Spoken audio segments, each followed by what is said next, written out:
हमारे यहाँ जो है कुर्बानी है तो कुर्बानी करनी पड़ेगी। अगर आदमी कुर्बानी नहीं किया तो गुनहगार होगा।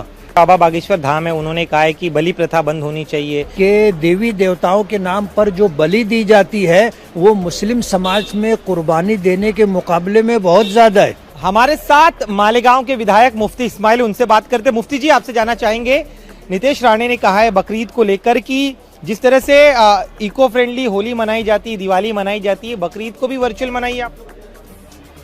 मजहब इस्लाम में वर्चुअल कोई चीज़ नहीं है। अगर कोई पूजा है, कोई इबादत है, कोई परस्तिश है तो उसे हर हाल में करना है, उसका सब्स्टिट्यूट नहीं है।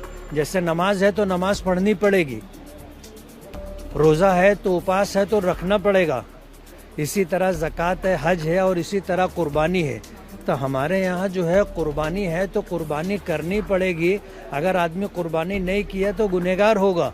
कुर्बानी है, उसके बदले में कोई उसका कोई सब्स्टिट्यूट और बदल नहीं है। लेकिन ये मंत्री महोदय दलील दे रहे हैं कि जब भी हिंदू त्योहार कोई आता है तब सारे लोग ज्ञान देते हैं कि ऐसे मनाइए, वैसे मनाइए। अगर कोई नियम हिंदू त्योहारों पे लागू होता है तो वो अगर कोई और अन्य धर्म के त्योहार है उन पर भी लागू होना चाहिए। वर्चुअली बकरीद भी मना सकते हैं। तो कुर्बानी के लिए देश में जो कानून है उसी कानून में रह करके हम लोग कुर्बानी करते हैं। ऐसा नहीं है कि देश ने हमको आज़ाद छोड़ दिया है कि आप जैसे चाहो वैसे करो। जाहिर बात है, पहले जो है गौवंश की कुर्बानी होती थी, स्टेट ने, हमारे राज्य ने जो है उसके लिए कानून बनाया। आज उसका पूरे स्टेट के अंदर लोग पालन कर रहे हैं।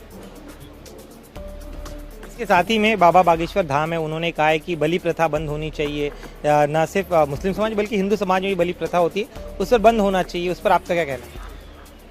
देश के अंदर मुस्लिम समाज के मुकाबले में जैसे ये कहा जाता है कि 20 और 80 हम 20% हैं, और हम में भी कुर्बानी सबके लिए नहीं है।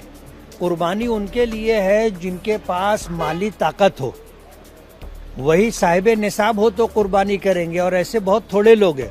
आप अगर देखोगे कि देवी देवताओं के नाम पर जो बलि दी जाती है वो मुस्लिम समाज में कुर्बानी देने के मुकाबले में बहुत ज़्यादा है। हमने तो कभी उस पर अब आवाज़ नहीं उठाई, कभी उसके अपोज में बात नहीं की। पता नहीं क्यों हमारी ही पूजा और हमारी ही जो है इबादत के बारे में लोग आवाज़ उठाते हैं। क्योंकि मुद्दा तूल पकड़ा तो आप क्या है, और इस पूरे विवाद के बाद एक वर्ग मुस्लिम समाज को उसमें थोड़ा डर भी है, और साथ ही में वीएचपी जो है उन्होंने सीमा ऐलान किया कि सीमावर्ती जो इलाके हैं वहाँ पर वो गौ रक्षकों को तैनात करें ताकि बाहर से कोई गौवंश यहाँ पर काटने के लिए न लाया जाए। नहीं, हमें इस पर कोई एतराज़ नहीं है। अगर स्टेट में कानून बना है तो हम कानून की पासदारी करते हैं, और कानून पर अमल करने के लिए जो भी तौर तरीका इख्तियार किया जाए हम उसके सपोर्ट में हैं। इसके अलावा मुंबई में एक सोसाइटी है, आपने घाटकोपर में मैत्री सोसाइटी, वहाँ पर कुछ हिंदू परिवारों ने आपत्ति जताई कि हमारे सोसाइटी के प्रीमाइसेस में बकरी नहीं कटनी चाहिए, बलि नहीं दी जानी चाहिए। मुंबई के कई और इलाकों में इसी तरह से मामले सामने आते रहते हैं। आप उन तमाम लोगों को क्या कहेंगे? कुर्बानी के लिए या स्लॉटरिंग के लिए कारपोरेशन की तरफ से जो जगह तय की जाए, हमारा मानना ये है कि स्लॉटरिंग वही होनी चाहिए। अगर कोई प्रीमाइसेस के अंदर करता है और वहाँ रहने वाले सोसाइटी के लोगों को इतराज़ है तो उनकी बात मानना चाहिए। किरीट सोमैया ने जो है धमकी दी है एक तरह से कि अगर कहीं जो अनडेजिग्नेटेड जगह है वहाँ पर अगर कुर्बानी दी जाती है तो केस दर्ज करवाएंगे, कार्रवाई करवाएंगे।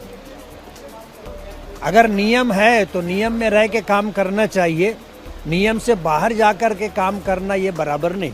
आखिरी सवाल मेरा, चूंकि बीएमसी चुनाव करीब है, कई और नगर पालिकाओं में भी चुनाव है, तो ऐसे में जिस तरह से बकरीद के ठीक पहले इस तरह का यह मुद्दा उठाया गया और पूरे देश भर में इस तरह से तूल दी जा रही है, आपको क्या लगता है, क्या इसे आगामी चुनाव के मद्देनजर किया जा रहा है या फिर कोई और वजह हो सकती है? ये देश की बदकिस्मती है कि देश में जब चुनाव आने लगता है तो बहुत सारे मुद्दे उठाए जाते हैं, और ख़ास तौर पर मुस्लिम समाज से रिलेटेड जो मुद्दे हैं उसे उठाए जाते हैं, और पूरे देश में जिनकी सियासत पर नज़र है वो ऐसा समझ के चलते हैं कि ये वोट डिवाइडेशन के लिए किया जाता है। इलेक्शन जाने के बाद ये आवाज़ बंद हो जाती है।